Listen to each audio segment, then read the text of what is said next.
Salut à tous et bienvenue dans ce nouvel épisode du podcast Up and Thunder, le seul podcast français sur la franchise d'OKC. C'est Pierre qui vous parle, je suis très heureux de vous retrouver pour ce 5e épisode de la saison 4. Pour ce nouvel épisode d'été, je suis comme d'habitude avec Constant. Comment ça va, Constant ? Ça va très bien, bonsoir à toutes et à tous. Épisode un peu anachronique, puisqu'on va plus parler de la saison 3 que de la saison 4. Mais voilà, très heureux de vous retrouver pour ces petits podcasts de l'été. Et là, un podcast qu'on a déjà fait par le passé, mais pas sur ce joueur-là. Donc voilà, on continue notre grande exploration des joueurs du Thunder. Et là, qui de mieux que le franchise player ? Ouais, qu'on a teasé depuis un petit moment ce podcast-là, et c'est un format effectivement qu'on réalise une fois de temps en temps, mais qu'on aime bien tous les deux. C'est le spécial joueur, on va parler uniquement de Shai, vous l'avez compris. Pendant 1 heure, on va décortiquer un petit peu son jeu, on va faire une projection de son futur niveau, on va voir ce qu'il donne défensivement, enfin, on va essayer d'analyser un peu tous les aspects de Shai, avec des stats à l'appui. On a aussi sûrement, j'espère que tu l'as fait, revisionner quelques images, en tout cas de Shai, histoire de se remettre en tête, parce que ça fait un petit moment qu'on l'a pas vu vraiment jouer, au final, Shai, avec les demi-saisons qu'il réalise maintenant depuis 2 ans, on va en reparler de ça. Début de saison, t'es dur, il a joué 56 matchs l'an dernier. Cette année, ouais. C'est 2 tiers de saison. C'est vrai, je suis un peu dur. Comme d'habitude, on va couper ça un petit peu en plusieurs parties. Il y aura la partie attaque, la partie défense, il y aura une partie projection aussi. Mais d'abord, petite mise en contexte de SJ et petit retour en arrière. On aime bien faire ça avec tous les joueurs. Donc Shai, issu de Kentucky, bon, globalement, il est drafté haut parce qu'il s'était imposé l'année de la draft. Il avait réussi à s'imposer dans le roster de Kentucky alors que c'était pas forcément le prospect le plus attendu. Il est drafté en 11 par les Hornets, envoyé aux Clippers. Bon, Hornets. Magnifique move encore de la part de Hornets. On pourrait faire, franchement, on a fait un épisode sur la draft d'OKC. On était plutôt élogieux. Heureusement qu'on fait pas celle des Hornets, parce qu'entre Michael Gilchrist et d'autres, Marvin Williams aussi, il y a de quoi faire. Franchement. Donc Shai tombe aux Clippers pour son année rookie, il tombe sur des Clippers surprises qui sont en train normalement de se reconstruire avec le départ de Chris Paul et de Blake Griffin, mais au final cette équipe-là était un peu une petite surprise dans la ligue, se qualifie pour les playoffs avec un roster très collectif, assez compétitif sur tous les postes, sans grande star. Bon, il y avait un Tobias Harris, il y avait des joueurs comme ça Williams surtout. Lou Williams aussi. Williams, Montrezl. Il y avait des joueurs intéressants, mais ça tournait bien. Et Shai arrive à s'imposer dans ce roster-là, arrive à starter des matchs de playoff, fait des grosses pertes d'ailleurs en playoff à ce moment-là. Et la hype, notamment dans la fanbase des Clippers, grandit de plus en plus. Et la hype autour de la ligue notamment. Il fait un match à plus de 30 points, je crois, en playoff. Ouais, c'est ce que j'allais dire. Je crois que c'est le game 4, si je dis pas de bêtises, face aux Warriors au premier tour, où il met... alors 30 points, je sais pas, mais il met plus de 25 points de mémoire. Il fait un gros match. La hype est grande du coup pour Shai, et du coup dans le fameux trade de Paul George, c'est l'une des pièces que Sam Presti veut absolument, une des pièces qui a fait que ce trade a pu se faire aussi en plus des pics. Et du coup tout le monde est un peu dégoûté aussi côté Clippers de le perdre, mais au côté OKC on se dit qu'on a récupéré un bon joueur, au moins un bon jeune joueur dans ce trade là. Il arrive à OKC dans une équipe qui est censée être en reconstruction. Au final, on le sait ce qui s'est passé. C'est l'année Chris Paul, c'est l'année Dennis Schroeder, vrai 6e homme. C'est l'année. Voilà, on le sait, c'est vrai l'année 6e homme de l'année. Rookie. Voilà, ouais. Pas le dealer de Charlotte. Rookie. Pas mal de choses. On sait qu'on perd en 7 en playoff. Il y a eu la bulle, etc. Pas mal de choses sur cette année-là. Et Shai est déjà le meilleur scoreur de l'équipe, mine de rien, dans une équipe qui se partage plutôt bien la marque. Mais il est déjà à 19 points de moyenne et il montre encore une fois un vrai potentiel. Et l'année d'après, où tu commences une vraie reconstruction après le trade de Chris Paul, etc., tu te dis que c'est lui qui va être le leader déjà de l'équipe. Et ben, tu as fait un article dessus il y a quelques temps maintenant, mais son année 2 à Oklahoma, elle est exceptionnelle. Historique au niveau chiffres et pourcentage. En gros, 24, 6, 5 à 50% au tir, plus de 40% à 3 points. C'est quelque chose que très peu de joueurs ont pu faire, notamment à son âge. Après, l'échantillon est maigre, 35 matchs, c'est ce que j'ai un petit peu dit en intro, à cause d'une blessure au pied à la voûte plantaire qui a duré un petit moment après ça et qui l'a privé aussi de matchs avec le Canada l'été. Mais cette saison-là lui vaut déjà une prolongation au max, qui lui est donnée sur la table, qui lui est mis sur la table et qu'il accepte. Et l'année dernière, du coup, on attendait un peu la confirmation avec Shea. On en reparlera. On pouvait s'attendre que les pourcentages baissent un petit peu, vu ce qu'il avait réalisé l'année d'avant. Mais on attendait la confirmation et, encore une fois, on va en parler. Début de saison plutôt médiocre. Un Rythme pas médiocre, vraiment carrément. là. Ah bah oui, le début de saison, il n'est pas exceptionnel, notamment en Ah termes de ouais. pourcentage, etc. Mais le réveil, fin de saison, par contre, est assez solide, voire très très solide. Donc ça, on va le décrypter un petit peu. Euh, voilà pour le résumé, je te laisse la parole maintenant. On en est là avec Shea, c'est quoi? Ça va être sa 5e année l'année prochaine, la première de son contrat max. Tout à fait. C'est quoi Shea maintenant comme joueur? Bon, elle est dure cette question, mais c'est quoi, c'est quoi le niveau de Shea? Je te demande la conclusion avant même le podcast, tu vois. Ah ouais, ouais, ah non, mais ça c'est dur ça. Ah, t'as dit beaucoup de choses déjà.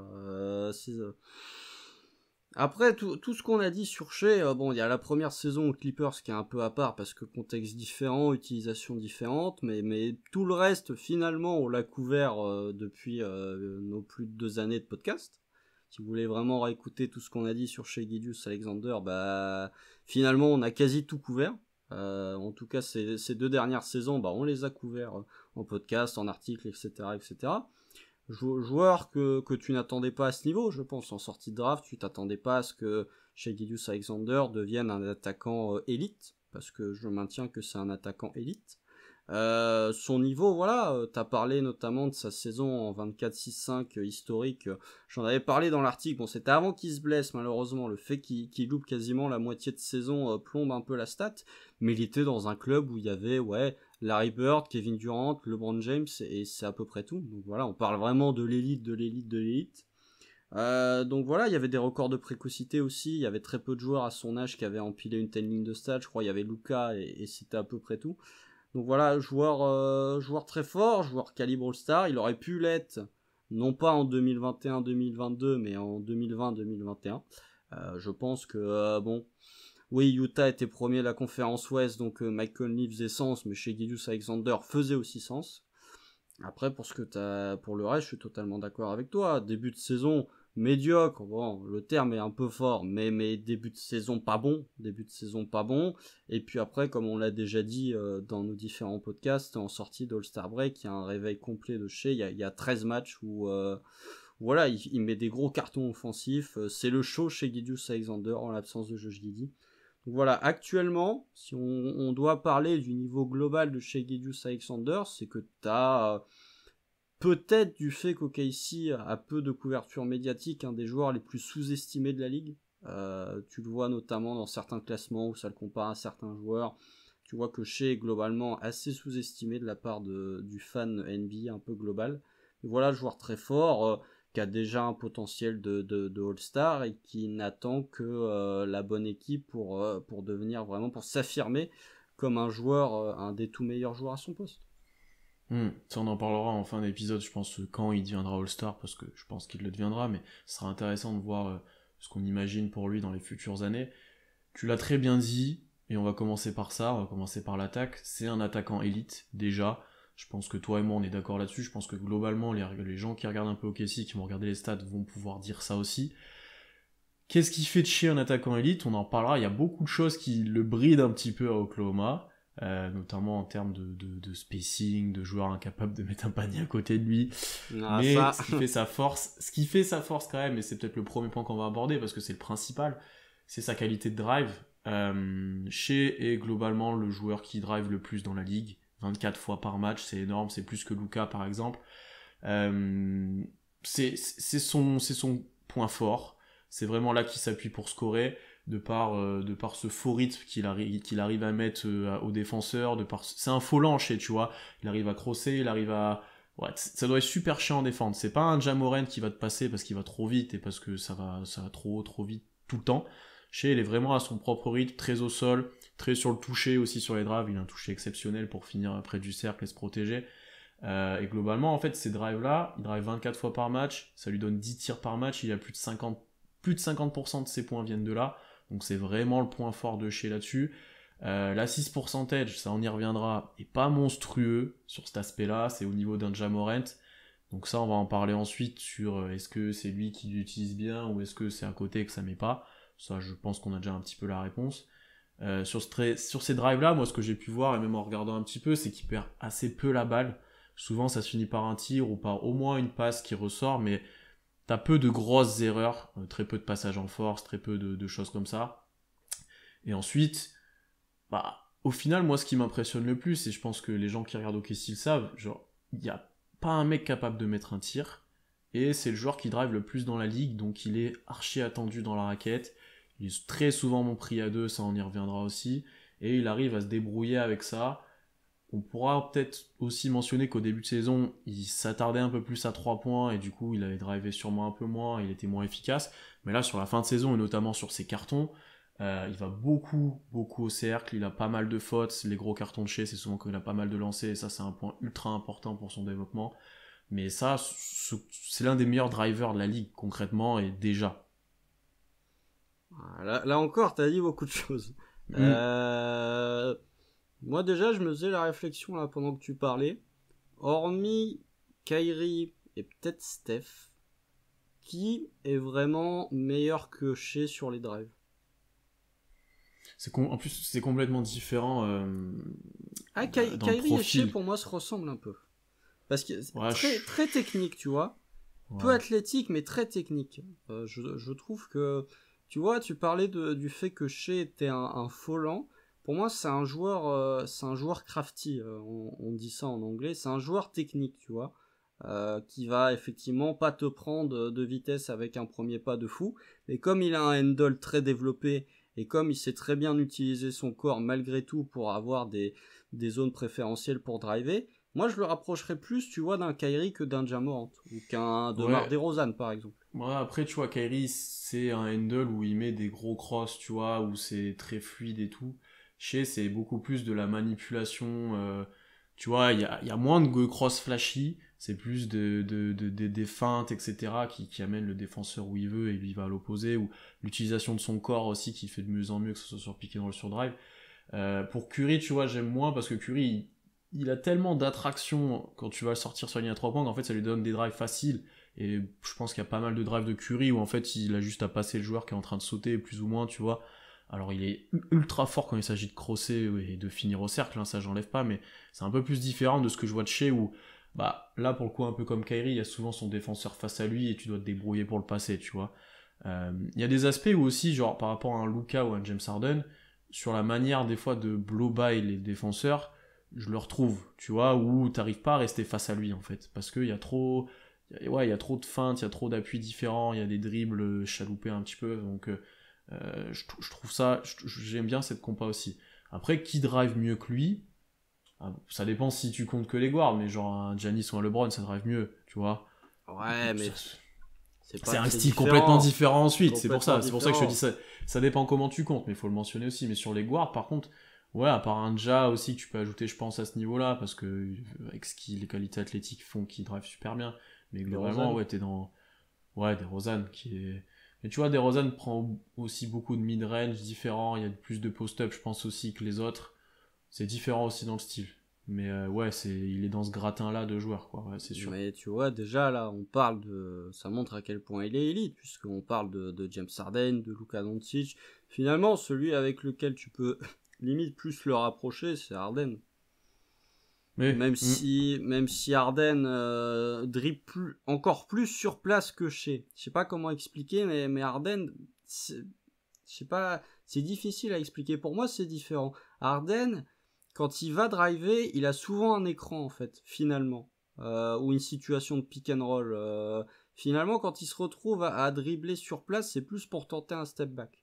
Même si finalement, il faut dissocier, je pense, le James Harden de ces 2 dernières années, qui est un peu plus diminué physiquement, du James Harden de Houston où il était tout puissant offensivement. Mais ouais, pour moi, faut vraiment, tu peux comparer Shea à ce type de joueur. Après, tu parlais de DeRozan et du fait qu'il y avait pas mal de mid-range, on y reviendra après, mais Shea, justement, son coup de mieux offensivement correspond aussi à une augmentation du mid-range. Après, pour le reste de ce que tu as dit tout à l'heure, je suis complètement d'accord avec toi. Je pense que tu as la stat sous les yeux, moi je l'ai pas, mais je crois que c'était le joueur qui a eu le plus de prises à deux en NBA cette saison. ouais, Euh, je dois l'avoir celle-ci.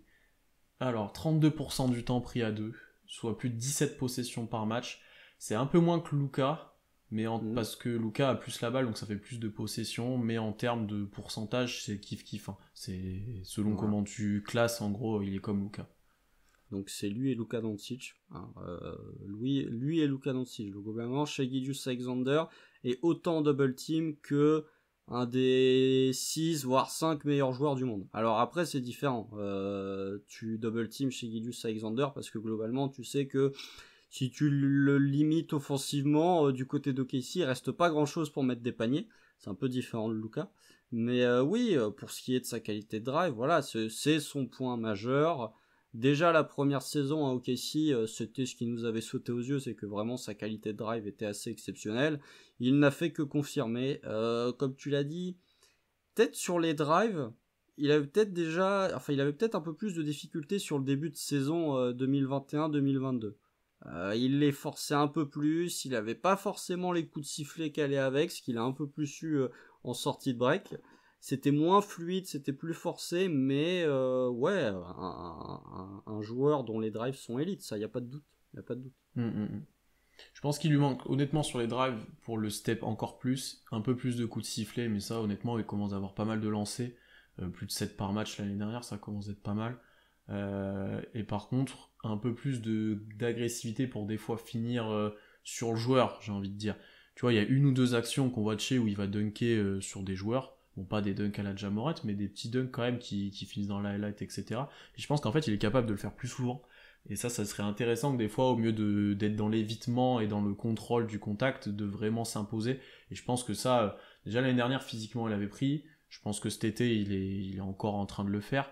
À voir comment ça, il progresse là-dessus aussi, tu vois, dans comment s'imposer. Et ça, on en parlera sur les mid-range aussi, mais le fait des fois de pousser le joueur, de mettre l'épaule, etc., il le fait de mieux en mieux aussi. Donc ça, je me dis que petit à petit, il va le développer aussi. Ouais. Bien sûr, mais de toute façon, ta capacité à créer une séparation dans ton tir vient d'une part de ton handle, mais aussi de ta capacité physique à créer cette séparation. Tu peux avoir, bien sûr que le handle t'aide, mais si tu as des capacités physiques ou athlétiques, tout du moins, un peu plus réduites, tu peux avoir plus de mal, par exemple. Et chez physiquement, ouais, ça c'est vraiment si on parle que de cette saison et que de la seconde partie de saison, chez a acquis une séparation de tir sur les 12 ou 13 matchs en sortie d'All-Star Break qu'il n'avait pas ne serait-ce qu'en première partie de saison. Ouais, tu vois qu'il avait retrouvé son rythme, il avait retrouvé son jeu sur la première partie de saison, je pense, et on y reviendra sur ça, les pull-ups, il a beaucoup forcé à 3 points aussi. On en parlait beaucoup de toi et moi, notamment sur les conversations de Beer Thunder. Il a beaucoup forcé, je pense qu'il avait travaillé sur son step back et son side step, il voulait le surutiliser. Globalement, il avait un peu oublié ce qui faisait sa force aussi. Bon, dans une moindre mesure quand même, il restait fort, hein, mais tu vois, il a retrouvé ensuite l'identité un peu de son jeu. À voir au niveau contexte aussi, est-ce que l'absence de Giddey parfois lui apportait plus d'espace et l'obligeait un peu plus driver pour potentiellement aussi créer pour les autres? Peut-être ça à prendre en compte aussi. Mais globalement, on l'a retrouvé, comme tu l'as dit, sur la deuxième partie de saison, enfin même la fin de saison, j'ai plutôt envie de dire. C'était rushé qu'on avait un petit peu plus par rapport à l'année d'avant, honnêtement. Non, bien sûr. Mais oui, effectivement, on peut se demander si le fait de ne pas avoir Josh Giddey entre guillemets dans les pattes, hein, ou en tout cas de ne pas avoir à partager la balle avec Josh Giddey, l'a peut-être un peu plus libéré. Mais ça, c'est un truc on en a déjà parlé pas mal. Mais ça, c'est plus d'un point de vue collectif. Et ça reste une interrogation pour la saison prochaine. Mais si on reste d'un point de vue exclusivement de Shai, effectivement, je sais pas si ça l'a libéré, mais en tout cas, il y a eu un déclic en sortie de All-Star Break qui a fait que Shai est devenu l'un des tout meilleurs scoreurs de la ligue à ce moment-là. Même niveau confiance. Il y a eu une déclat à un moment dans la presse, alors on aime ou on n'aime pas, où il disait voilà, j'ai compris comment chaque défense je pouvais l'exploiter et ils peuvent pas me défendre. Enfin, c'est une déclat. Les déclats. Ça, c'est voilà, non, mais mine de rien, ça prouve la confiance qu'il avait à ce moment-là. Je pense pas qu'il l'ait fait au début de saison, celle-ci, tu vois. Concrètement, je pense en même temps, quand il tournait à 41% au tir, tu m'étonnes que le gars. Parce que là, ce serait un peu se moquer du monde de dire ça, mais. Il s'est passé un truc. Parlons un petit peu, peut-être, je vais te laisser commencer là-dessus, sur l'utilisation de Shai en attaque. Comment pour toi il est utilisé à OKC? Est-ce que ça te paraît efficient ou c'est ce qu'il faut faire? Est-ce que moi j'ai pas mal de stats sur les différentes situations, je pense que tu en as aussi, donc je vais te laisser commencer là-dessus. Bien sûr, bien sûr. Si on veut commencer d'un point de vue vraiment très global sur l'utilisation de Shai Gilgeous-Alexander la saison passée. Pour moi, il y a un point, et ça je pense qu'on peut en débattre, toi et moi, mais on sera d'accord sur ça, c'est le peu d'utilisation de Shai en catch and shoot. Si vous prenez juste sa fréquence de tir, 51% des tirs pris par Shai la saison dernière, c'est des drives, globalement. Parce que c'est des tirs à less than 10 feet, donc c'est des drives. Il est très efficace, comme tu l'as dit, il a plus de 54% de réussite dans ce domaine-là. Ensuite, les pull-ups. Les pull-ups, c'est pas terrible. 35% de réussite, 27 à 3 points. Ouais, c'est ça qui pique. Parce que c'est ce qui faisait sa force l'année d'avant, historique un peu en pourcentage, il mettait tout en pull-up à 3 points. Oui, bah bien évidemment, il était à 41% l'année dernière sur les pull-ups à 3 points. Bon, ça, je pense même qu'on l'avait dit dans l'épisode preview de la saison, si Shai continuait de tourner à 41% de réussite à 3 points sur les pull-ups, bon, effectivement, là, c'est même pas que le gars serait devenu indéfendable, c'est qu'il aurait tourné à 33 points par match à ce niveau-là. Donc, fallait bien que ça redescende, mais t'es quand même passé de 41 à 27. Ça fait quand même 14 points de pourcentage de différence, ça fait une belle chute. Mais voilà, pour moi, le point qui me choque le plus, si tu restes vraiment purement de manière assez globale sur catch and shoot, pull-up, drive, c'est 5% des tirs de Shai sont pris en catch and shoot. C'est moins que l'an passé, alors que tu pourrais dire, avec l'ajout d'un Josh Giddey, tu pourrais avoir plus de situations de Shai en catch and shoot, et finalement, c'est pas le cas. Et ce qui est encore plus embêtant, c'est qu'il est efficace dans ce domaine-là. Alors, c'est un échantillon très faible, mais vous regardez à 3 points par exemple, c'était Shai Gilgeous, le compte FR de Shai Gilgeous-Alexander sur Twitter qui avait ressorti la stat d'ailleurs, mais là je l'ai sous les yeux, 42,3% de réussite à 3 points en catch and shoot. Et ça c'est un point qu'on a souvent souligné, et certaines personnes de la commu aussi, c'est que Shai ne tente pas assez de catch and shoot, et quand il les tente, il est efficace. Donc pour moi, c'est le point, si tu parles vraiment d'utilisation et de répartition de tirs dans les compartiments du jeu, pour moi, c'est le premier point qui me saute aux yeux, c'est que vraiment, Shai en catch and shoot n'est pas assez utilisé ou n'entend pas assez, et c'est dommage parce qu'il est vraiment beaucoup plus efficace que sur les pull-ups. Globalement, 42,3%, c'est au niveau de Mike Muscala, de ce que j'avais vu à peu près. Donc ça vous pose quand même Mike Muscala qui est une référence ici sur ça, sur les pick and pop, ça commence d'être pas mal. Mais on est à moins d'une tentative par match, comme tu l'as dit. C'est peu. C'est peu. Alors après, comment expliquer ça? Est-ce que, pour moi, je pense qu'en fait, t'es tellement dans le besoin qu'il porte la balle, et que lui aime ça, je pense aussi, entre guillemets, hein, au final tu le vois très peu en catch and shoot parce que t'as besoin de ça, parce qu'il n'y a personne d'autre à côté. Quand t'as Josh Giddey sur le terrain, déjà c'est autre chose, notamment l'année prochaine quand on espère les deux seront en bonne santé et pourront jouer plus longtemps ensemble. Je pense qu'on est tous un peu à espérer, et c'est ce qui est ressorti de pas mal de déclats, que Giddey crée pour tout le monde et notamment Shai puisse en profiter un petit peu de tout ça et qu'il ait un peu plus de situations à 3 points en catch and shoot là qu'on espère tant, et où à chaque fois qu'on en voit un, on s'excite un peu, même avec le Canada, on s'est excité avec cet le été, Canada, là, franchement. Ouais. Parce que en fait, il y a 2-3 situations où tu vois qu'en fait, il est bon là-dessus, c'est fluide, il est efficace. Donc c'est sûr qu'on aimerait voir, en fait, qu'il ait des paniers faciles. Parce que là, tous les paniers de Shai, 90% c'est des paniers compliqués, où il drive, où il doit faire plein de choses avant. Et ça, pour le coup, ça serait des paniers faciles qui augmenteraient bien ses stats. Pour confirmer ça, de toute façon, celle-là, on la sort tout le temps. Plus de 83% de ses paniers sont sans passe décisive. Enfin, globalement, il n'y a pas grand-chose à ajouter d'autre. Et juste aussi, ce qui confirme un peu cette stat en catch and shoot, et que Shai, au final, est très balle en main, c'est qu'il n'y a même pas sa stat en jeu écran non porteur off-screen sur NBA.com. En gros, il a même pas de situation comme ça.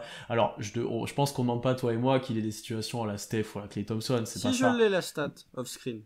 Ah, tu vois, je l'avais même pas trouvé. Je l'ai. Alors, je l'ai. Fréquence off-screen 1,8%, c'est-à-dire 1,8% des attaques de Shai c'est en sortie d'écran. Je l'avais même pas vu, moi, tu vois, j'avais dû mettre, il devait avoir un filtre, tu vois. Je pense qu'il y a un filtre, et pour un point par pourcentage, alors non, c'est parce qu'il y a même pas de moyenne en fait, j'allais dire 1 c'est la moyenne de la ligue, mais non, C'est bon, point par possession, il est à 0,88, c'est pas beaucoup. C'est pas beaucoup. Non, mais enfin, de toute façon, avec le peu de possession qu'il a dû prendre. Oui, c'est pas vraiment. Voilà. Ouais, moi, c'est même pas que je demande à ce qu'il ait des vraies situations de course, il s'arrête, il tire. Mais au moins que tu t'essayes de le libérer un peu plus avec des écrans non porteurs. Ce qui a été fait sur certains matchs où il était efficace, où il y avait par exemple Man qui portait la balle, où t'avais un premier écran pour Shea, il recevait, il avait tout de suite un autre pick and roll. Ouais, je préfère que, et on le verra, pourtant il est efficace dessus, des pures isolations ou des pures, on lui donne la balle et on regarde ce que tu fais, un peu à l'héliocentrisme de certaines équipes, hein, mais d'ailleurs on pourrait avoir ce débat, est-ce qu'il y a un héliocentrisme chez, on pourrait avoir ce débat. Mais globalement, ouais, moi ça c'est quelque chose que je vais regarder l'année prochaine, je pense, pas mal, c'est comment on arrive à l'utiliser off-ball ou pas. T'as des joueurs là de plus en plus capables de créer avec des joueurs draftés, avec Guidi, etc. Ben, essayer de l'utiliser différemment. Ouais, essayer de l'utiliser différemment parce qu'au final, ouais, on nous prône un jeu avec plein de créateurs, plein de porteurs de balles, mais Shea a quasiment tout le temps la balle. Bien sûr, mais pour revenir sur cette question de jeu off-screen, si tu veux vraiment le comparer à un certain joueur qui n'ont pas non plus énormément de ball handler à côté, et qui est un joueur qu'on compare souvent à Shea, Darius Garland par exemple. Tu peux pas dire que Cleveland, avec la blessure de Colin Sexton, avec la blessure de Ricky Rubio, a énormément de ball handler. Pourtant, il y a 8% de ses possessions qui sont des actions en sortie d'écran. C'est 8 fois plus que chez. Donc voilà, c'est intéressant et il est bien plus efficace. Un autre point que je voudrais évoquer, puisque tu parlais notamment du fait que 90% des tirs de chez étaient compliqués, cette certaine maladresse, on peut l'expliquer par le fait que, bah, comme tu l'as dit, il a tout le temps un défenseur sur lui.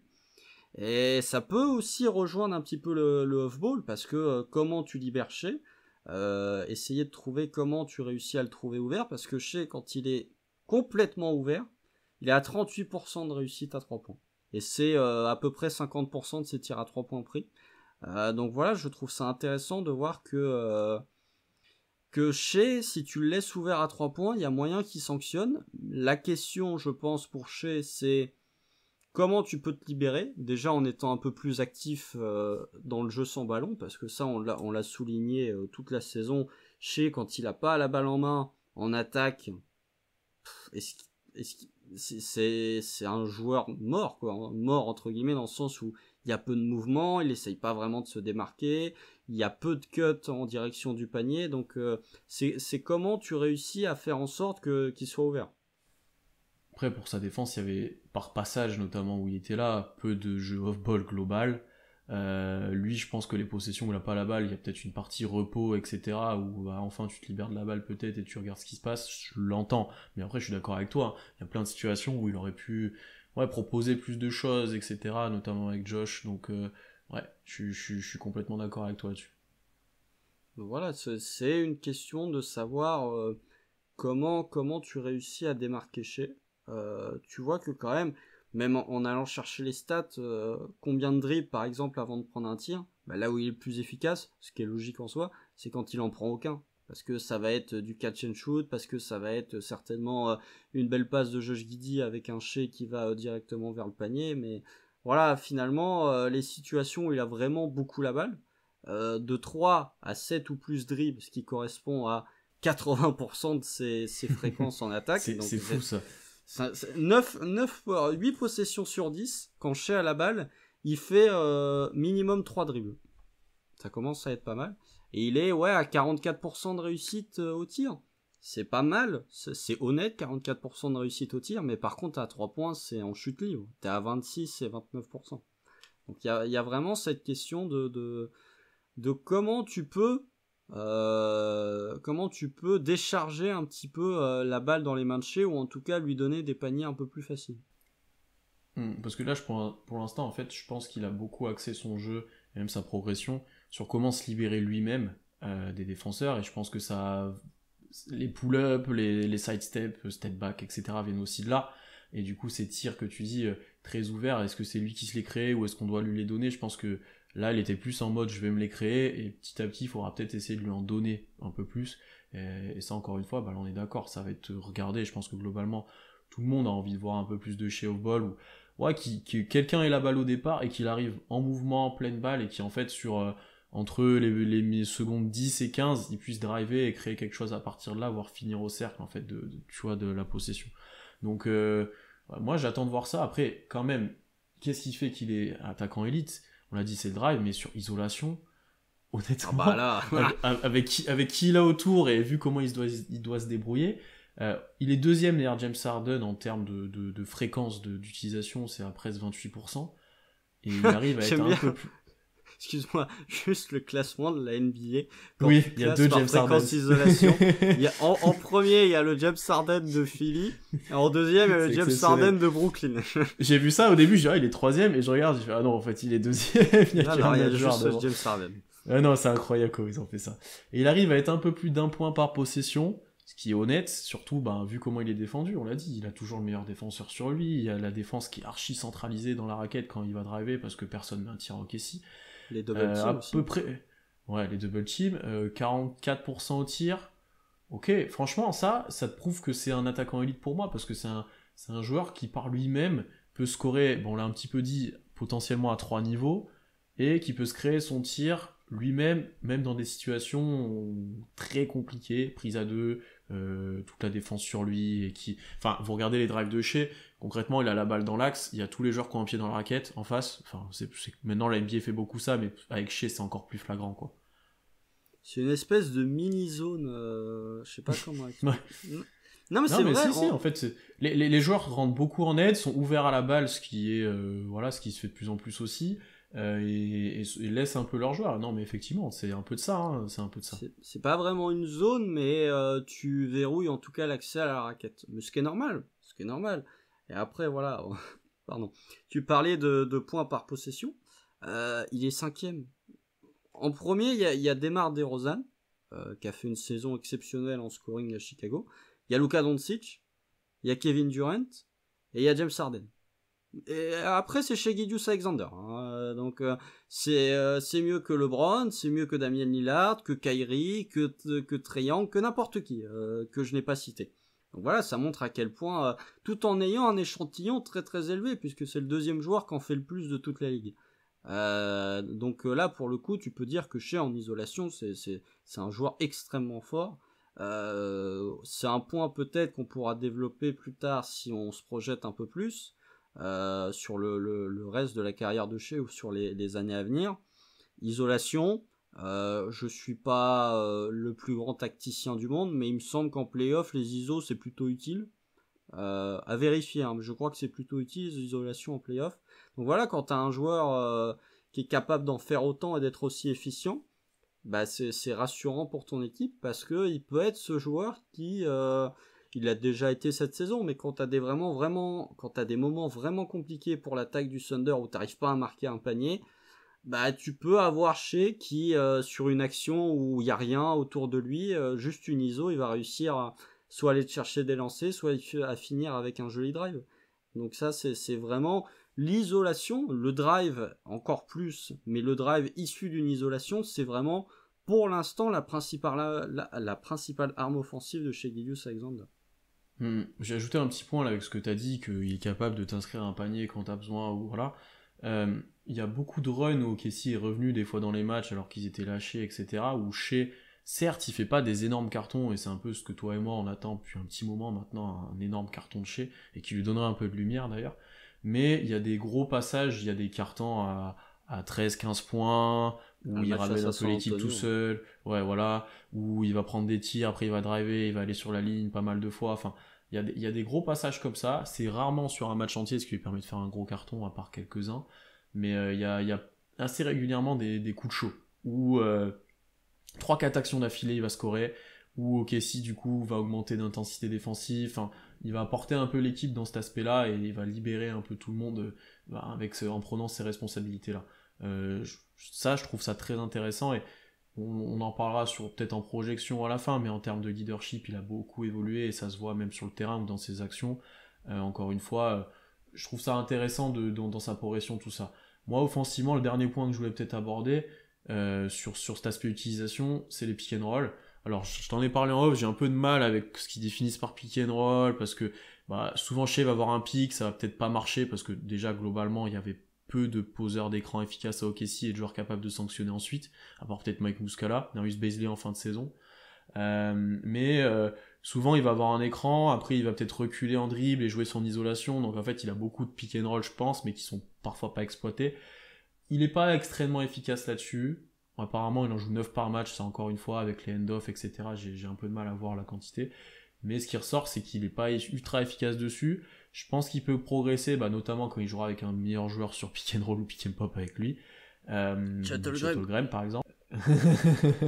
Et là, ça va peut-être nous amener vers un point ensuite, c'est est-ce qu'il sera capable de créer un peu plus quand il aura des cibles offensivement, parce qu'on l'a dit, scoreur élite, attaquant élite, mais est-ce qu'il a ce côté créateur? Donc on a pas mal débattu sur ça, toi et moi, déjà depuis un petit moment.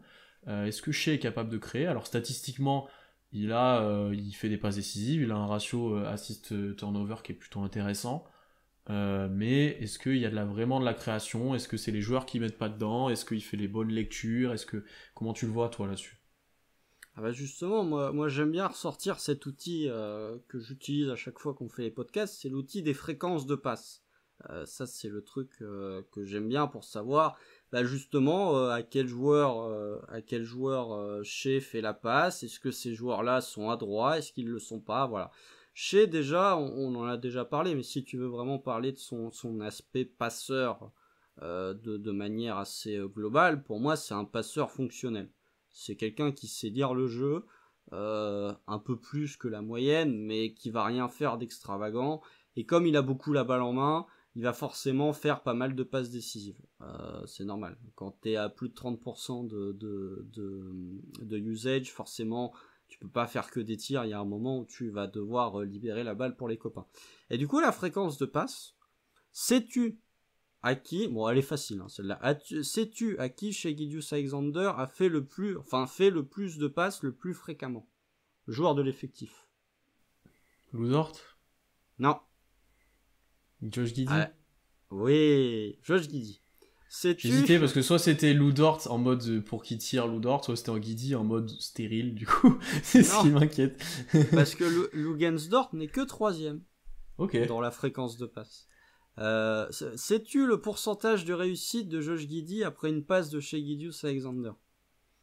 Oh, j'essaie de me souvenir des situations. Ouais, ça doit être à plus de 50%.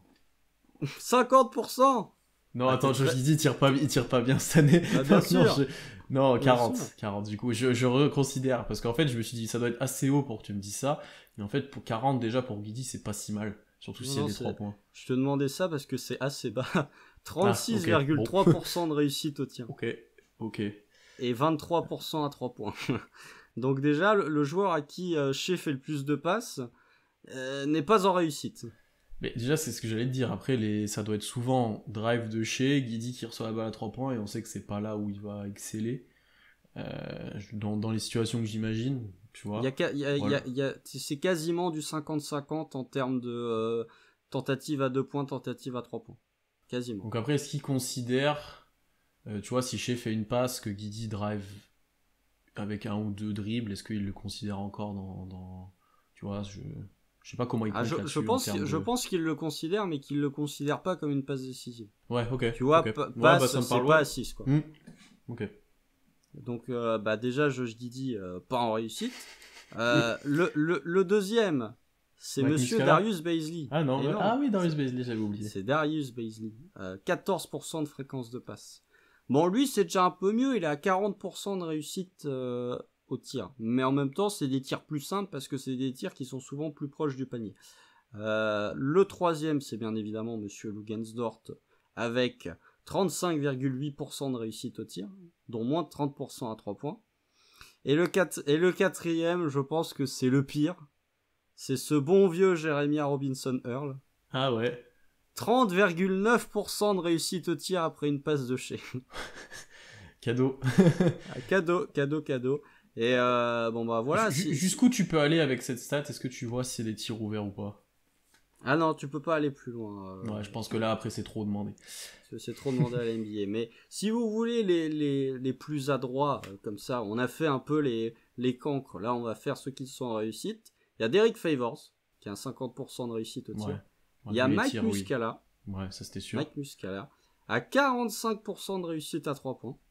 Et Mais le Mike troisième, Muscala et Shea, je trouve que c'est les deux qui jouent le mieux ensemble, globalement, sur les pick and roll et ces choses-là. Pour moi, je pense que c'est la meilleure connexion. Au moins pour Shea. Après, pour Josh Giddey, c'était autre chose. Mais pour Shea, je trouve que c'est avec Muscala qui joue le mieux. ouais, en pivot, ouais. Puis en plus, ça lui écarte vachement le. Muscala, il est jamais dans la raquette. Déjà, ça lui enlève un joueur Ah au bah milieu. non. Bien sûr. Ça Muscala, vous regardez les zones de Mike Muscala, il doit être 3% dans la raquette. Mais le troisième bon élève, et ça s'explique aussi par son jeu, c'est Aaron Wiggins. 47,5% de réussite au tir. Pourquoi? Parce que Aaron Wiggins, il fait beaucoup de cuts en direction du panier. Beaucoup de jeux off-ball, donc forcément un peu plus de réussite. Donc voilà, après, c'est limite. On en parlait souvent quand on évoquait Josh Giddey en disant avec des joueurs qui ne sont pas des peintres, ils tourneraient à 7 ou 8 passes par match. C'est déjà limite un petit miracle que Shea tourne à quasi 6 assists cette saison quand tu vois le peu de pourcentage de réussite des copains. Et encore, je vous ai pas sorti de pourcentage de réussite à 3 points parce que sinon là on est dans le domaine de l'indécent. Mais voilà, c'est déjà c'est pas terrible et ça montre que Shea a déjà du mérite de scorer avec si peu de joueurs capables de sanctionner autour de lui, mais a tout autant du mérite de réussir à avoir autant de passes avec des joueurs qui offensivement sont en grosse difficulté, pour ne pas dire en très grosse difficulté. Et ça, c'est un point. Est-ce que Shea peut vraiment développer son côté passeur? Pour moi, c'est plus quelque chose que tu peux imputer au collectif, personnellement. Je vois, hormis une meilleure lecture du jeu, mais Shea n'aura pas la lecture de jeu d'un Josh Giddey, parce que Josh Giddey est vraiment très fort dans ce domaine. Donc c'est vraiment une histoire des coéquipiers qui mettent un peu plus dedans. Pour moi, en tout cas. Non, tu as dit beaucoup de choses, c'est intéressant parce que je suis d'accord avec toi déjà que les coéquipiers qui mettent dedans, ça aiderait beaucoup. Je pense que comme toi, c'est un passeur fonctionnel, on n'est pas sur un passeur élite comme Josh Giddey peut être ou est déjà.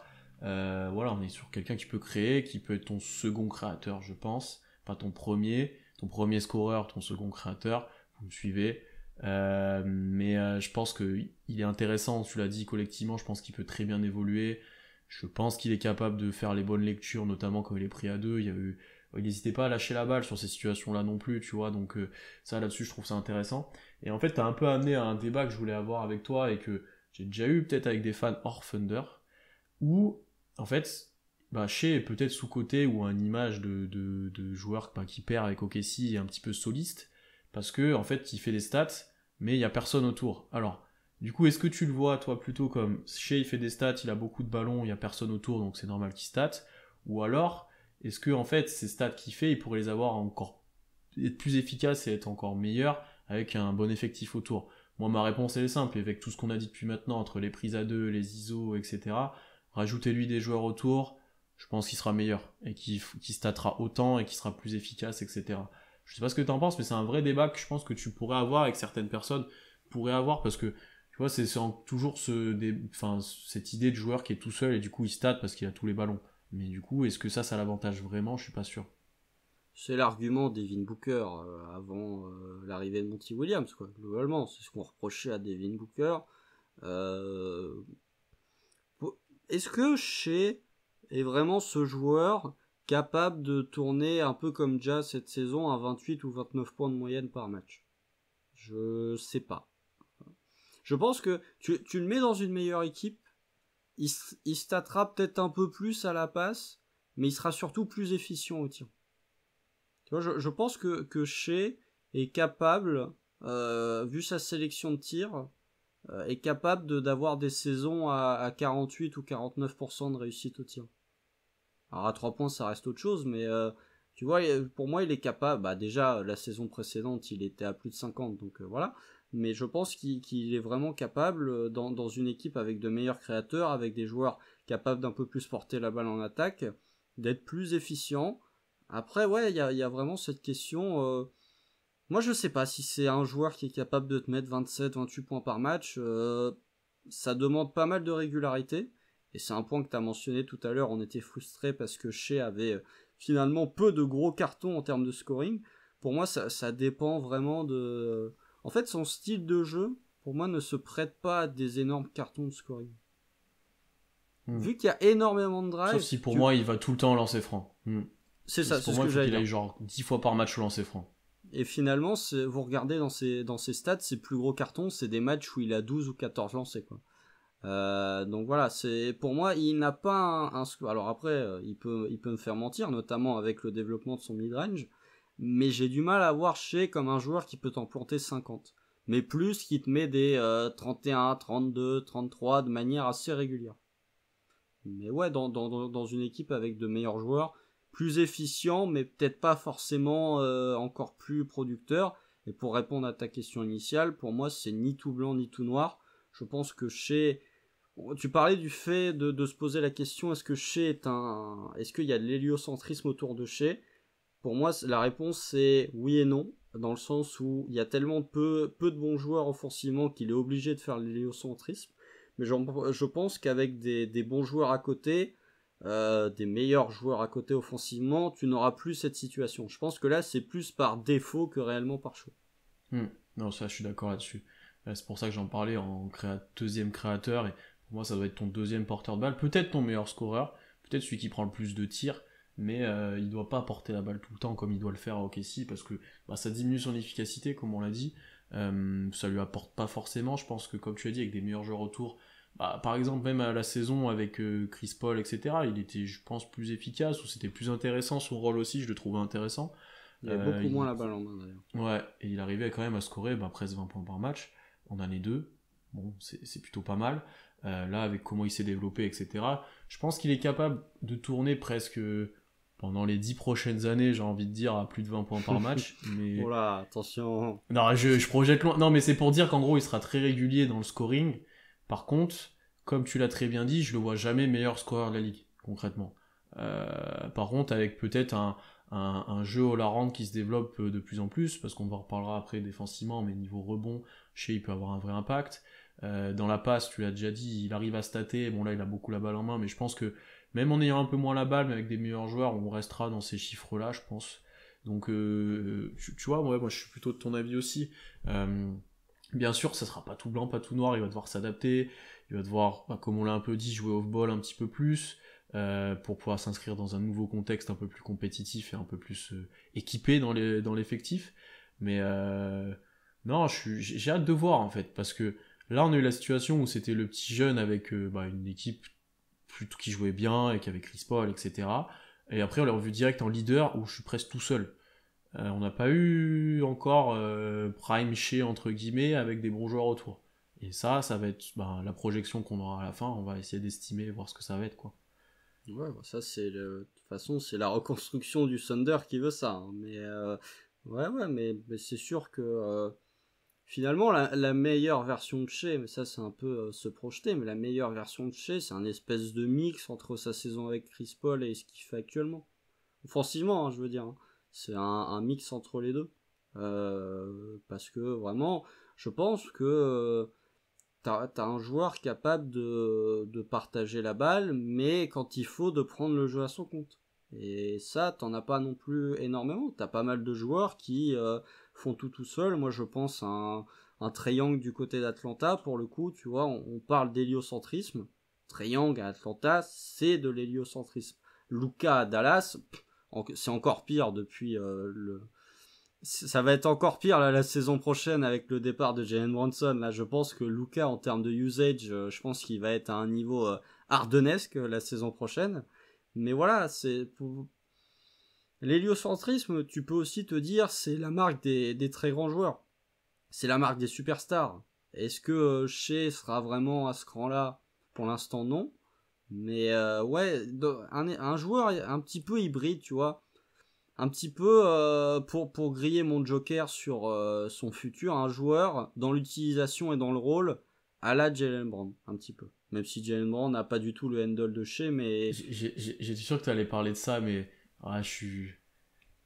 Dans le côté 1B, Je sais pas, mais parce ça que... c'est grillé un peu, mais le Oui, côté, voilà, c'est ça. Dans le côté 1B, deuxième ça meilleur j'entends. joueur. Ça j'entends.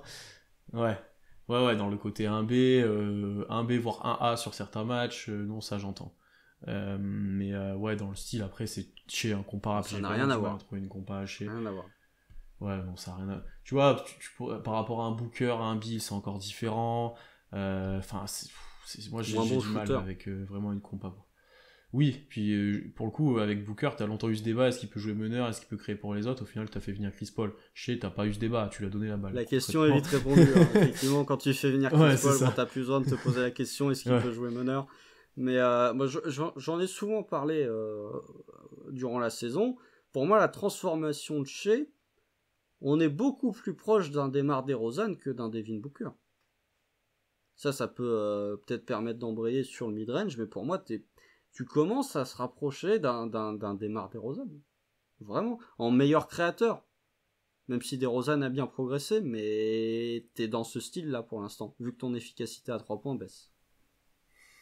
Parle-nous de ton midrange. Je sais qu'il te tient à cœur celui-là, tu m'en parles très souvent, t'en parles très souvent. Bien sûr. Juste moi, je pense que Shea peut être très efficace là-dessus, et je suis d'accord avec toi qu'il avait pu utiliser, qu'il l'a mieux utilisé en fin de saison. Après, je te laisse. Eh bah, tu vois, j'ai même pas l'intégralité des stats sous les yeux, puisque la NBA, encore une fois, est méchante et décide de supprimer les outils de tracking avant que la saison débute. Du coup, bah, je suis très limité finalement sur Shea et sur son midrange. Tu peux essayer de comparer finalement le seul outil entre guillemets que tu peux comparer pour son midrange, bah, c'est les pull-ups, puisque si c'est pas du catch and shoot, si c'est pas du less than 10 feet, bah, tu prends les pull-ups et tu prends les tirs à 3 points. Enfin, tu exclus, pardon, les tirs à 3 points. Finalement, il en tente moins de 4 par match. C'est pas beaucoup, moins de 4 par match. Mais par contre, la réussite, elle est là, puisque 44% de réussite sur le mid-range. Voilà, pour moi, c'est un joueur efficace. Finalement, quand je vois les stats là brutes, je me demande si l'impression de Shea sur le mid-range, elle est pas plus visuelle que réellement statistique. Même si je pense qu'il y a eu une réelle évolution entre sa première partie de saison et sa seconde partie de saison, où il en tentait beaucoup plus. J'ai pas les stats sous les yeux parce que voilà, on peut pas faire par mois, mais je pense qu'il en tentait beaucoup plus. Si on peut le faire par mois, excusez-moi, donc je vais vous retrouver la stat tout de suite. Mais voilà, il tentait beaucoup plus de mid-range, il était beaucoup plus efficace. J'en ai déjà parlé, il en tentait 5 sur la seconde partie de saison. Et il était à 54% de réussite au tir sur les mid-range en sortie de All-Star Break. Là, ça commence à vraiment être très très très sérieux. Moi, j'en ai parlé là tout à l'heure. J'ai ce souvenir du match face à San Antonio, dans le troisième quart où il met 20 points, 9 sur 9 au tir. Il y a des mid-range de malade. Il y a des mid-range, c'est absolument n'importe quoi. Et on parlait de séparation de tir. Là, pour le coup, sur le mid-range, c'est évident. Donc vraiment, cette C'est où transformation, tu vois le plus, ouais. bien sûr, c'est là où tu vois le plus. Et là, effectivement, il en tentait 5 par match en sortie de break. Avant le break, il en tentait beaucoup moins, puisqu'il en tentait, le temps que la page charge, bien évidemment, hein, il en tentait 3,5, il était à 39% de réussite seulement. Donc il y a 15 points de pourcentage d'écart entre le pré et le post-All-Star break. Donc il a vraiment explosé à ce niveau-là. Donc voilà, moi c'est le domaine, enfin vous savez que j'aime beaucoup le mid-range, pour moi c'est l'arme des superstars. Si la plupart des superstars ont un mid-range, ou en tout cas tu prends le raisonnement dans l'autre sens et tu te dis que le mid-range est souvent ce qui fait la différence entre un bon role-player et un très bon joueur, limite une superstar ou un franchise player. Donc voilà, pour moi c'est important de développer cet aspect du jeu. Encore une fois, côté triple scoreur, scoreur triple niveau, qui te rend plus dangereux et plus imprévisible. Donc ouais, seconde partie de saison de Shea au niveau du mid-range, très intéressante, bien plus efficace, malgré un échantillon plus élevé. Donc oui, c'est satisfaisant. À voir, puisqu'on parlait du catch and shoot à 3 points sur la saison 2020-2021. Est-ce qu'il va être capable la saison prochaine d'être aussi efficace sur le mid-range qu'il ne l'a été sur la seconde partie de saison? Je lui souhaite, mais tourner à 54% de réussite sur les mid-range, c'est dur. C'est pas donné à tout le monde. Et je vais voir si... Je me pose la question de savoir est-ce qu'il va réellement être capable de continuer sur sa lancée. Déjà, est-ce qu'il va en prendre autant, tu vois? On peut se poser la question comme ça aussi, parce que le début de saison dernière, il en prenait pas beaucoup, tu l'as bien illustré. Je pense, moi, qui suis pas forcément fan du mid-range, pour le coup, on est un peu opposé là-dessus. Lui, vu le niveau qu'il a, et tu l'as très bien dit sur ces tirs-là, il doit en prendre, vu l'attraction qu'il y a autour de ses drives, etc. Si derrière il peut s'arrêter, reculer, comme il le fait souvent, et sanctionner, c'est encore plus intéressant pour lui, ça libère encore plus d'espace. Et puis comme tu l'as dit, il y a un aspect visuel aussi, où en séparation, que ce soit en poussant un peu le joueur, en faisant un step back, en faisant un cross et en reculant, etc., il se crée vraiment des bons tirs en fait sur ceux-là.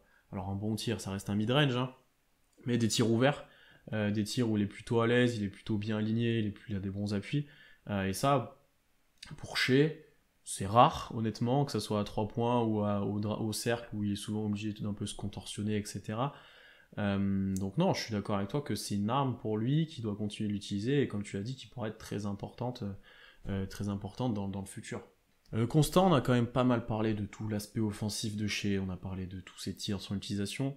Parlons un petit peu maintenant de défense, c'est un point qu'on souligne moins quand on parle de Shea, sauf pour peut-être une chose, ça c'est une chose qu'on a constaté toi et moi, depuis l'année dernière, depuis la saison dernière, progression, je pense, de Shea défensivement, progression qui vient surtout, j'ai envie de dire, d'une implication plus grande, d'une envie plus élevée, concrètement, il montre qu'il est plus agressif, il a envie peut-être des fois d'être décisif aussi défensivement, ça c'est intéressant, et il l'a été en gagnant des ballons. Déjà, ouais, défensivement, je sais pour toi c'est quoi. On parlera peut-être après de son utilisation à OKC qui est intéressante, parce qu'OKC a une bonne défense en fait, et Shea a quand même un rôle, je pense, important là-dessus, ou un rôle qui est adapté pour que la défense fonctionne en tout cas. Ouais, il a un rôle moyen plus, sans rentrer dans les stats. Bon, comme d'habitude, hein, en NBA et dans n'importe quel sport, il y a plus de stats offensives que défensives. Hein. Ça, c'est bizarre. Hein. Personne n'est surpris. Hein. Mais non, non, défensivement, alors moi j'ai quelques stats qui viennent un peu pondérer les propos en disant que Shea finalement était en tant que défenseur était tout aussi efficace que l'an passé, mais pas forcément beaucoup plus. Ouais, pour moi c'est un défenseur qui a progressé dans l'implication cette saison. En même temps, le mec mettait tellement rien en attaque qu'à un moment il faut bien faire des choses défensivement. Ouais, pour moi, il y a rien de marquant. C'est un peu comme la défense du Thunder de manière globale. Il y a finalement peu de choses marquantes sur. Il y a rien qui saute aux yeux en disant waouh, quelle possession incroyable. Il y a quelques trucs de Lou Dort, mais c'est des défenses assez intelligentes, assez collectives finalement. Et t'as peu d'actions qui te sautent vraiment aux yeux. Alors il y a quelques séquences où Shea a montré qu'il était capable de défendre des gros joueurs. De mémoire, il y a quelques séquences lors du match face à Memphis, qui est le match d'après, comme on pourrait l'appeler, qui est le match après le moins 73. Je crois qu'il y a quelques séquences où il défend fort sur Ja Morant, de mémoire. Mais ouais, pour moi, c'est un défenseur qui a vraiment progressé dans l'implication, pardon, mais qui bénéficie surtout d'une équipe qui a quand même des bases défensives assez solides et d'une équipe qui défend de manière assez intelligente. Pour moi, c'est un maillon qui vient s'ajouter dans la chaîne, dans le rouage défensif du Thunder.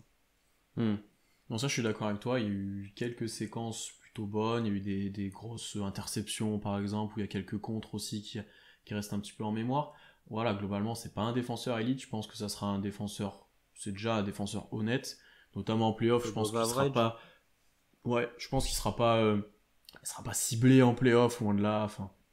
Il a déjà défendu potentiellement en plus des 1, 2, 3, alors avoir les 3, etc. Mais même l'époque Chris Paul, il défendait un petit peu les 3.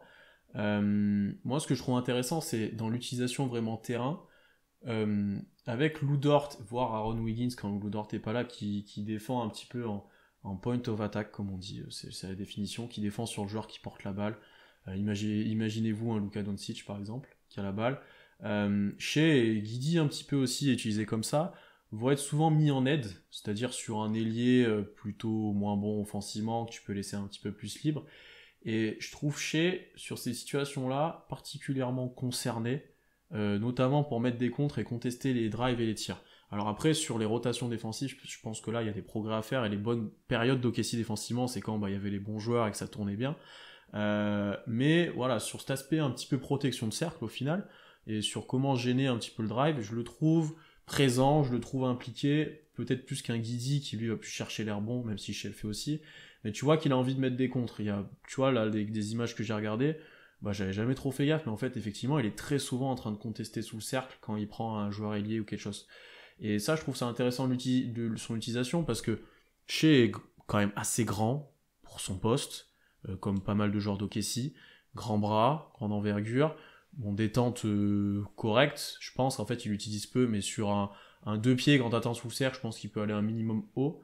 Et en fait, de par tous ces aspects-là, je pense qu'il est intéressant dans ce rôle-là et qui peut, qui peut t'aider défensivement. Comme tu as dit, c'est un rouage pour moi qui est pas indispensable, mais qui est quand même important et qui fonctionne bien, tu vois, qui coulisse bien avec les autres.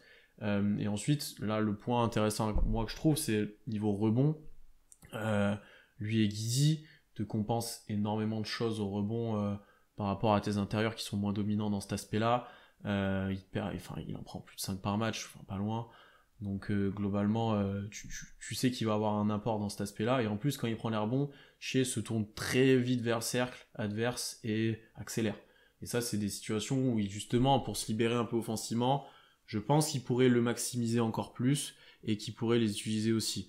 Il y a des exemples que j'ai en tête où il le fait. Je le fais pas tout le temps, mais je pense qu'il peut le faire. Et je pense qu'il devrait avoir encore plus tendance à le faire. Après, ouais, je pense que Guidi le fait aussi, mais plus dans la passe. Lui, il le ferait plus en mode coast-to-coast tout seul. Mais je pense que ça pourrait être... ouais, ça pourrait aider OKC, ça pourrait l'aider lui. Et bon, le point important là-dessus, juste moi, son utilisation en aide, j'aime vraiment bien ce que fait Dano. De toute façon, défensivement, je pense que j'aime bien ce qui est proposé, hein, globalement. Hein. Oui. Oui, moi aussi.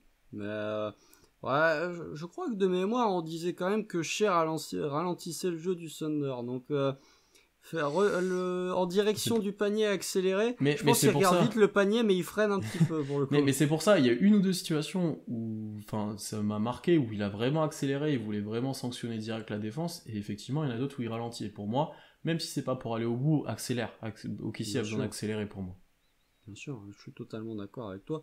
Pour ce qui est du fait de faire des contres et des interceptions, dont les stats rejoignent ce que tu dis, puisque la saison dernière, il a... bon, c'est une petite carrière, mais il est en carrière high en interception, en moyenne en interception et en contre. Donc ça montre que déjà, bon, ça ne fait pas de toi un bon défenseur, les interceptions et les contres, mais ça montre que déjà, offensivement, t'es un peu plus impliqué. Après, en termes de réussite sur le joueur adverse, bah, finalement, t'arrives au stade de l'année dernière, en termes de pourcentage. Le vis-à-vis de Shea, cette saison, il réussissait 47,6% de ses tirs. Bon, c'est presque du 50%. L'année dernière, c'était 47,9%. Donc finalement, en termes de pourcentage de réussite de l'attaquant adverse, c'est le même. Le seul point finalement qui vient un peu contredire ce que tu dis, c'est que sous le cercle, Shea il laisse beaucoup de réussite aux joueurs adverses. Alors c'est normal, tu vas laisser plus de réussite à un mec qui est sous le panier qu'à un gars à 3 points. Mais t'es à quasiment 60% de réussite pour le joueur adverse en la restricté derrière. Alors après, ce qu'il faut prendre en compte dans ce que j'ai dit, c'est que souvent les situations où Shea va défendre, c'est le pick and roll et c'est le 5 qui va arriver sur lui. Ce qui fait les pourcentages élevés.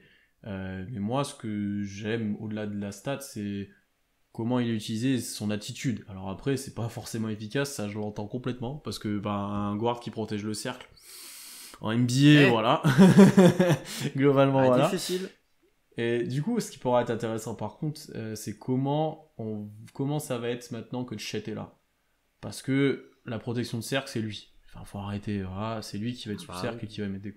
Donc comment Guidi, Shea vont adapter leur rôle, comment Daynold va les coacher pour ça, parce que là c'était un peu une rustine aussi de faire ça.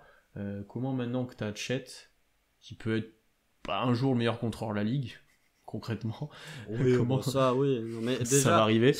Si ce n'est le meilleur contreur de la ligue, déjà un protecteur de cercle qui n'a que peu d'équivalent en NBA actuellement. Comment du coup tu as adapté ça? Après je suis d'accord avec toi, statistiquement je m'attendais pas à quelque chose de fou. Honnêtement sous le cercle pour Shea, mais juste dans l'attitude, c'est ce que je voulais souligner. Bien sûr, après pour le côté rebond, je sais pas si tu peux vraiment lier ça à la défense, mais oui, Shea est un guard actif au rebond, notamment au rebond défensif, qui était quelque chose qu'il avait un peu perdu, je me rappelle, sur la saison 2020-2021. il en faisait un peu moins, il était moins concentré. Là, la saison passée, il s'est remis à en refaire pas mal, notamment en seconde partie de saison, qui est son coup de mieux offensivement.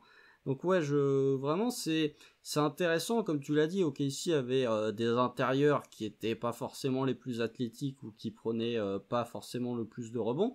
Donc c'est très utile d'avoir Josh Giddey et Shai Gilgeous-Alexander dans ton effectif pour te choper des rebonds défensifs. Mais oui, pour moi, c'est sa qualité au rebond. Et même parfois au rebond offensif, il y a quelques séquences où c'est lui qui est un peu tout seul à rester sous le panier pendant que les autres sont déjà partis se replier défensivement. Où il va te choper des rebonds offensifs, il va t'en gratter quelques-uns. Il peut être intéressant dans ce domaine-là. Puis quand tu fais autant de drive sous le cercle, il suffit que tu loupes, le ballon il va pas retomber très loin de toi. Donc oui, c'est un défenseur honnête, honnêtement. Honnêtement, bien la répétition. Mais c'est un défenseur honnête qui, en défense, ne sera jamais ciblé, même si tu vas très très loin au mois de mai ou au mois de juin. Qui a une qualité au rebond qui est intéressante. Pour moi, ça peut être un espèce de joueur pas polyvalent, mais qui peut faire des choses intéressantes en attaque, ou tout du moins qui sera jamais négatif. Tu te diras, contrairement à Josh Giddey, où tu peux te poser des questions, jamais tu te diras, ouais, chez défensivement, là, pour le coup, il faut absolument le sortir parce qu'il est ciblé. Non, c'est ce que j'allais dire. Il y a un petit côté polyvalence quand même, où ben, dans la défense d'OKC, avec Dort, avec Giddey qui est un guard assez grand, avec des intérieurs plutôt petits, un Beasley qui peut défendre pas mal de postes et tout. C'était intéressant aussi de chez de le voir défendre plusieurs positions, différents rôles aussi. Donc ça, c'est un point positif pour le futur. Et si tu imagines dans le futur, encore une fois, un line-up avec J-Dub, avec Dort, avec lui, avec Beasley, enfin un truc comme ça, tu te dis ça pourra pas mal switcher, ça pourra défendre beaucoup de situations. Et Shea rentre bien dans ce cadre-là, plus que Giddey, comme tu as cité par exemple, plus que Tremad par exemple aussi, plus que les autres guards d'OKC. Donc c'est un aspect qui est pas à négliger avec lui, hein. Il y a des joueurs vraiment négatifs défensivement en NBA, surtout avec l'aspect offensif qu'il apporte. Là, c'est pas à négliger non plus l'impact défensif qu'il peut avoir, ou au moins le rôle de rouage, comme tu l'as dit, qu'il peut avoir et qui est fonctionnel. Ouais, bah, je parlais de Trae Young tout à l'heure. Trae Young, Ouais. défensivement, pour le coup, c'est difficile. Hein. Bon, je ne vais pas citer l'exemple Luka, parce que Luka a énormément progressé défensivement sous Jason Kidd cette saison. Mais un joueur comme Trae Young, défensivement, bah, c'est difficile d'en faire quelque chose. Que Shea ne rencontre pas ce problème. Hmm. Bon, après, t'as la limite physique Trae que je sais pas aussi. Enfin, il y a plein de choses à prendre Ah en ben compte, mais bien ouais, sûr, mais effectivement, ça fait effectivement. partie de, si on parle vraiment de, tu vois, même sans aller à l'extrême avec le cas Triangle, défensivement, je pense que Shea rencontrera moins de problèmes qu'un Darius Garland par exemple. Non, je suis d'accord. Aucun, Il est plus petit Garland, mais hmm. plus Aucun facilement Kyrie ciblable Irving pour qu'on moi. a cité tout à l'heure par rapport à Shea, ou voilà, Bien des sûr. meneurs plus petits. Pour moi, il est dans le registre un peu Bradley Billesque, Zach Lavinesque de côté athlétique en moins, mais de ces joueurs qui peuvent défendre 1, 2, 3 s'ils sont motivés sans trop de difficultés. Hmm. Non, je suis d'accord. Je suis d'accord. Pour finir maintenant, bon, ça va être assez long, hein, mais parlons de son futur, parlons de ses projections. Faisons peut-être par question, pour rester un peu cadré pour une fois. Déjà, les rumeurs de trade, etc. Ah Il y a sa non, ah là signature. là. Non, évacuons un sujet très rapidement. Il est à OKC pour longtemps. Ben oui, mais j'ai déjà dit, mais Évacuons ça, direct. Chez aux yeux de Presti, il est aussi intouchable que Giannis Antetokounmpo chez les Bucks ou que Jason Tatum chez les Celtics. Bon, on va pas parler de Jalen Brown parce que visiblement il était proposé du côté de New York, mais que Luka Doncic à Dallas, Sam Presti, il l'a dit en long, en large et en travers. Le projet de reconstruction, c'est chez, il croit beaucoup dans le profil, il croit beaucoup dans le potentiel. Voilà, il va pas être tradé. Il va pas Et être tradé, ou en tout cas pas tout de suite. réciproquement, Shea croit beaucoup dans le projet OKC. Il en a pas marre de perdre ou je ne sais quoi. Il n'y a aucune déclat dans ce sens-là. Au contraire, enfin, tout semble aller bien. Donc restons calmes là-dessus. Il y a toujours des petits trucs qui sortent, c'est toujours assez drôle, mais pour l'instant, Shea n'aura pas marre de perdre. Mais tu sais, c'est à chaque décision un peu, ou même à chaque choix de draft, c'est mais Shea, il en a marre de perdre, draftons des joueurs utiles, ou Shea, il faut aller les recruter. Restez calme, restez calme. Je pense que Shea est très content de ce qui se passe actuellement. Donc, Ça, finalement, on l'a survolé, mais on peut juste le mentionner là, ça rejoint ce que tu dis, se comporte toujours en leader. Tu vois, il fait jamais des histoires d'ego, des crises d'ego, etc. Il se comporte toujours en leader, toujours classe, toujours à parler avec les jeunes, toujours à supporter les joueurs, même quand ils jouaient pas en fin de saison. Donc voilà, il n'y a aucun signal qui montre une lassitude de Shea vis-à-vis du Thunder. Avec une très grande envie sur le terrain, notamment de gagner. Et tu vois, quand les matchs deviennent serrés, tu le vois qu'il se motive, tu le vois que s'il loupe un lancer, il va s'énerver. Enfin, il n'y a il y a aucun signal. Enfin, tu n'as aucune raison de penser qu'il en a marre, en tout cas pour l'instant. Bon, ça c'est fait. Bon, parlons maintenant de la projection en termes de rôle. On l'a un petit peu dit, option 1, option 1B, 1A, deuxième créateur, etc. Pour toi, Shea, c'est quoi dans le futur? Ça doit être quoi son rôle et jusqu'où peut-être il peut aller, du coup, où son potentiel peut l'amener, peut-être. Pour moi, on est entre le 1B et le 2. Ok. Pour moi, on est entre le 1B et le 2. De toute façon, je l'ai déjà dit, 1A, pour moi, c'est vraiment les... Pardon. C'est vraiment les joueurs qui t'amènent au titre. Et je l'ai répété 150 fois, pour moi, un joueur qui peut vraiment t'amener au titre, il doit faire partie des... Allez, j'élargis la liste, 6 ou 7 meilleurs joueurs du monde. Je suis pas convaincu que Shai Gilgeous-Alexander devienne un jour un des 6 ou 7 meilleurs joueurs au monde. Je lui souhaite, hein. Ça veut dire que son développement sera exceptionnel et que nous, on sera très contents. Mais je le vois pas devenir un joueur de l'égal d'un Luka Doncic, même d'un Nikola Jokic ou d'un Joel Embiid, même si c'est des registres différents, je le vois pas devenir ce leader incroyable. Je pense que dans le meilleur des cas, ça peut devenir un 1B, c'est-à-dire ton deuxième meilleur joueur d'une équipe qui joue jusqu'au mois de juin. C'est pour ça que je cite l'exemple de Jaylen Brown. Jaylen Brown, voilà, comme tu l'as dit, sur ses finales, c'est probablement le meilleur joueur de Boston. C'est pas forcément le meilleur joueur de Boston sur ses playoffs, mais c'est vraiment un joueur qui, quand ta superstar est un peu en dedans, il est vraiment qui est capable de porter l'équipe. Tu vois, il a un peu ce rôle, même si c'est un peu insulter le joueur. Je lui souhaite d'avoir le même rôle que celui qu'a eu Dwayne Wade au moment où LeBron est venu à Miami. Tu vois, joueur extrêmement fort, mais c'était la deuxième option. C'était le 1B, quoi. Pour moi, c'est vraiment le... C'est une belle deuxième option. Bon, après Dwayne Wade 2013-2014, il commence à avoir les genoux qui toussent un petit peu, mais ça reste solide. Dwayne Wade 2012 et 2011, c'est très solide. Mais après, bon, mais voilà, c'est Dwayne Wade, donc globalement, ça reste assez solide comme joueur. Mais ouais, pour moi, faut vraiment se pencher vers cette optique de 1B. Pour moi, c'est le meilleur des cas, 1B, et si vraiment ça marche pas, 1-2. 1-2. Parce que pour moi, le 1B et le 2 est différent. Je suis peut-être un petit peu plus optimiste que toi. Pour moi, c'est déjà un 1B, si tu le mets dans le roster qui va. Pour moi, je pense qu'il peut déjà l'être. De par tout ce qu'on a dit, de par son jeu, de par ses qualités, etc. Si tu l'exploites bien et si t'as peut-être une autre star à côté de lui qui... Enfin, tu vois, mets-le, on va prendre l'exemple de Boston, mets-le à côté de Jason Tatum, je pense que Shea, ça peut être un bon 1B, honnêtement. À voir comment... J'ai pas le contexte playoff. Il me manque oui, c'est des vrai. matchs playoff. Non, ça je suis d'accord avec toi que pour l'instant on l'a pas vu dans ce contexte-là, ce qui pourrait nous révéler un joueur qui se sublime ou pas, enfin voilà. On l'a très peu vu dans un rôle de leader en playoff, ça je suis complètement d'accord avec toi. Je pense que quand même, son plafond parle d'un joueur jeune qui a dépassé les espoirs en lui presque à chaque fois, donc que ce soit en NCAA, en NBA à sa draft, etc. Est-ce que c'est impossible que ça devienne un 1A un jour? Je sais pas. Alors après, quel niveau de 1A? Ça, je suis d'accord avec toi. Est-ce que... Alors on en revient au débat. Est-ce que Shea peut être un top 20 de la ligue? Je pense. Est-ce qu'il est pas déjà pas loin de l'être? Ouais, ça pourrait se débattre, mais je pense qu'il doit être top 25 ou top 30 sûr. Ouais, 30 c'est sûr. Top 20, je pense qu'il peut l'être. Top 15, oui. Top 10, ça devient chaud, tu vois. Ça dépend les drafts, ça dépend qui confirme, voilà.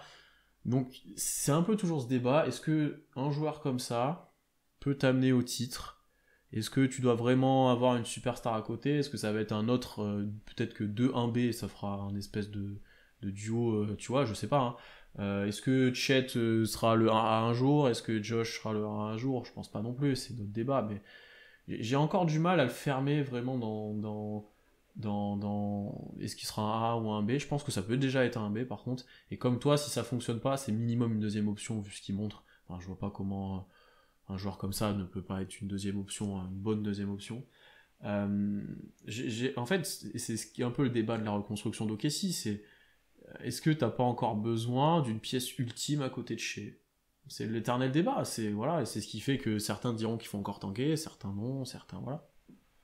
Ouais, bah franchement, mets-moi Luka Doncic à côté de Shea, voilà, là tu Ah, c'est l'as pas le la fit question. idéal, c'est pas le fit idéal, tu vois. Ça marche bien, c'est pas Avec grave. avec qui t'aimerais le plus voir Shea en 1A avec le 1A à côté de lui? En Je NBA, t'avoue, ouais, je t'avoue qu'un Jokic, même si le joueur, c'est pas mon joueur préféré, ça pourrait être exceptionnel. Ça pourrait être moi c'est exceptionnel. moi c'est mon joueur favori, donc il y a un moment, je vais pas te dire non, hein, je vais pas te dire non, mais oui, parce que Jokic a un usage un peu plus élevé que, enfin un peu moins élevé que les autres superstars de la ligue. Hmm. Franchement, Non, mais. Ou Embiid, tu vois. ouais, mais Embiid est moins passeur que Jokic. Non, je suis d'accord. Je suis d'accord. Attends, j'essaie de voir. Franchement, tu me fais un petit backcourt Steph Shea, ça va. Hein. Ah ouais, ça c'est intéressant aussi. Steph Shea, ça Ça, va. c'est intéressant. Bon, après, tu donnes la balle à Shea quand même pas mal alors. Enfin, Ouais, pour en ouais, jouer un mais peu. du coup, tu utilises un peu l'attractivité, l'attraction de Steph Curry, la gravité. La gravité. Voilà, c'était la gravité que je cherchais. La gravité de Steph Curry, bien utilisée par nos confrères américains. Mais ouais, non, sinon, franchement, si tu veux vraiment aller dans le surnaturel, un LeBron Shea, bon, c'est pas mal. Ah, C'est pas tu veux mal. dire un LeBron, Shea et Bronny, c'est ça que tu veux dire? Ah ouais, non mais ça, on va pas, voilà, le sujet c'est pas les Lakers, on en parlera, enfin j'en parlerai peut-être dans un avenir relativement proche, Oula.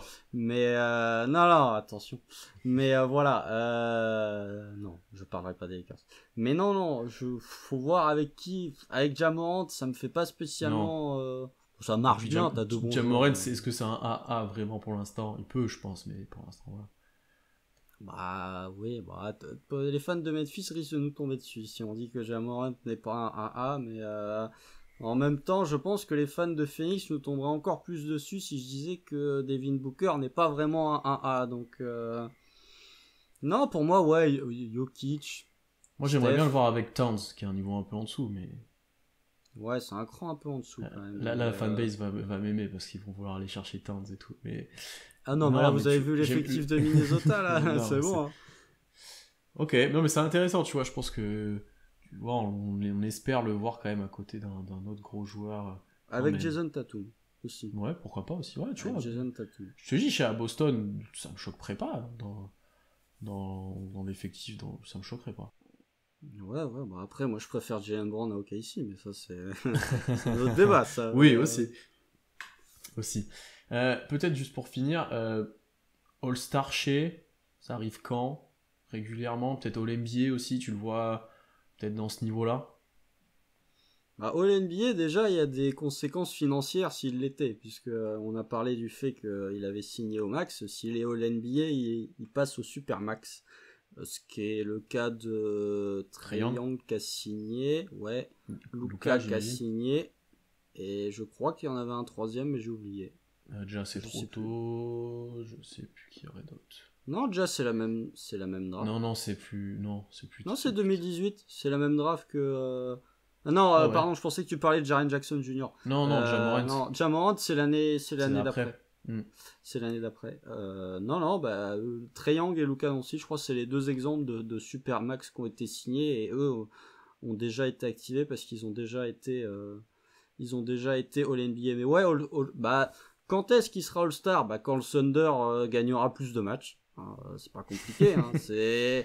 Encore une fois, on revient au théorème Devin Booker. Hein. Devin Booker, il a été All-Star à partir du moment où Phoenix a commencé à gagner un peu plus de matchs. Alors, je crois que la première année où il est All-Star, c'est parce qu'il y a un forfait. Il y a une histoire de forfait, je crois.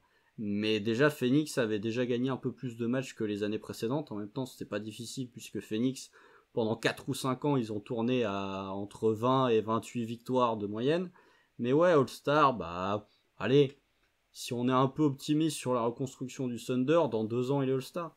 Ouais, 2 ans, je pense que ça me surprendrait qu'il le soit pas ou il y aurait un problème. Tu peux avoir le débat l'année prochaine si on recommence de gagner un peu, si t'as un peu moins de concurrence, si. Peut-être. C'est quoi le All-Star Game 2024? C'est Utah, non, je crois? C'est Salt Lake? si je dis pas de bêtises. Je crois que c'est Salt Lake. Mais d'ailleurs, un All-Star Game à Salt Lake City, les joueurs vont être contents, hein, franchement. Mais bref, ça c'est un autre débat encore.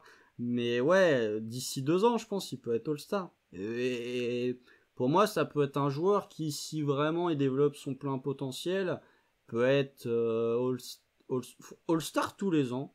Parce que si OKC est bien classé, bah tu vas prendre le meilleur joueur d'OKC, et à moins que tu fasses venir une énorme superstar, le meilleur joueur d'OKC ce sera Shai. Donc pour moi, il peut être All-Star tous les ans. Je dis pas qu'il va être 15 fois All-Star, mais je pense qu'il peut avoir un espèce de stretch de 4-5 ans où il est All-Star. Ouais, puis même s'il est deuxième option ou un B, s'il est en 25-5 et que t'as un autre mec fort à côté de lui, donc ça va forcément gagner des matchs, je pense qu'il peut être pris et qu'il peut avoir 2 joueurs. Hein. Et encore, 25-5, t'es bas, hein, parce qu'il peut être en, oui, en 23-5-5. Hein. Ah oui, c'est pour ça que je te dis ça. Donc tu vois, un 25-5 deuxième option qui est pris dans une équipe qui est top 5 de la conférence, dans le futur lointain, j'entends. Mais... J'ai pas la stat sous les yeux, mais Kyle Lowry, je pense qu'il y a plusieurs années consécutives où il est All-Star. Hein. Ouais. Donc voilà. Non, je suis d'accord avec toi là-dessus. L'année prochaine, si jamais on gagne des matchs, que je ne suis pas sûr, mais si jamais ça gagne un peu plus, ça je pense, mais à voir. Mais dans 2 ans, ouais. Dans 2 ans, ça me surprendrait qu'il soit pas revenu dans la liste très haut, tu vois, où t'es peut-être 1 ou 2 éléments qui font que t'as un peu de doute, mais qu'il soit quand même là, quoi. Ça, je suis d'accord. Et All NBA Team, je pense une dur, hein. First, ça va être dur. Une seconde, peut-être un jour, mais régulièrement des third. Ouais, et encore des third, c'est dur, hein. Ouais, ça veut dire que tu fais partie des 6 meilleurs guards de la saison. De la ligue. Ouais, ça veut dire que tu as déjà une place de Luka qui est prise pour indéfiniment. T'as une place de Trae Young qui est prise indéfiniment. Ouais. T'as une place de Ja Morant qui va être prise pendant un moment. Ouais, t'as Devin Booker qui toque aussi pas mal. Donc bon, bah ça limite les spots, quoi. Qui on oublierait en jeune... En jeune guard, Anthony Edwards. Ouais, après t'as ceux qui arrivent aussi, Cade, etc. Cade, Lamelo, Jalen Green qui apparemment est meilleur que Shai. Il pouvait pas s'empêcher de lancer une pique à Houston. Ouais, faut voir. Mais tu vois, par exemple... S'ils considèrent que c'est un 3 et qu'ils le foutent dans les forwards, alors là, la concurrence, elle est encore pire. Hein. Ouais, non, c'est pas un forward, même s'il joue un peu 3 des fois, c'est pas possible. Bon, pour l'instant, t'as encore un Steph qui est là, faut quand même pas l'oublier. Mais bon, Steph, il y a un moment où il va peut-être se calmer aussi. Ouais, en vrai, tu vois, je regarde un peu, on a peut-être fait un peu le tour, tu vois, des mecs... Bon, après, il y a un Bradley Beal qui est toujours là, il y a des joueurs qui ont le niveau, après ils ont peut-être pas forcement le bilan, mais parce que ni la longévité, c'est surtout une histoire de bilan aussi, ouais. Et de blessures, etc.